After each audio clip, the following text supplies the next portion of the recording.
امریکہ نے ایران کی ناکابندی کو دوبارہ نافذ کرنے کا اعلان کر دیا۔ ایران کی امریکی بحری ناکابندی آج رات 1 بجے سے شروع ہو جائے گی۔ امریکی صدر ڈونلڈ ٹرمپ نے ایران کی ناکابندی کو بحال کرنے کا اعلان کرتے ہوئے کہا کہ ایران کے خلاف ناکابندی دوبارہ نافذ کی جا رہی ہے۔ ٹرمپ کا کہنا تھا کہ امریکہ کو اب آبنائے ہرمز کے محافظ کے نام سے جانا جائے گا۔ تمام کارگو پر 20% کی شرح سے امریکہ کو معاوضہ ادا کیا جائے گا۔ دعویٰ کیا کہ آبنائے ہرمز کھلی ہے اور کھلی رہے گی۔ امریکی سینٹرل کمانڈ نے کہا ہے کہ آبنائے ہرمز کی ناکابندی آج رات 1 بجے سے شروع ہو جائے گی۔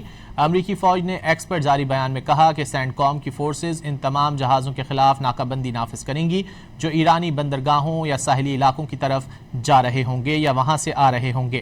بیان میں مزید کہا گیا کہ امریکی فوج ان تمام جہازوں کے لیے خطے کے سمندری راستوں میں آمد و رفت کی حمایت جاری رکھے گی جو ناکابندی کی خلاف ورزی نہیں کر رہے۔ امریکی فوج نے تمام بحری جہازوں کے عملے سے کہا ہے کہ وہ نشریاتی اعلانات پر نظر رکھیں اور خلیج عمان اور آبنائے ہرمز کے قریب کام کرتے وقت امریکی بحری افواج سے رابطے میں رہیں۔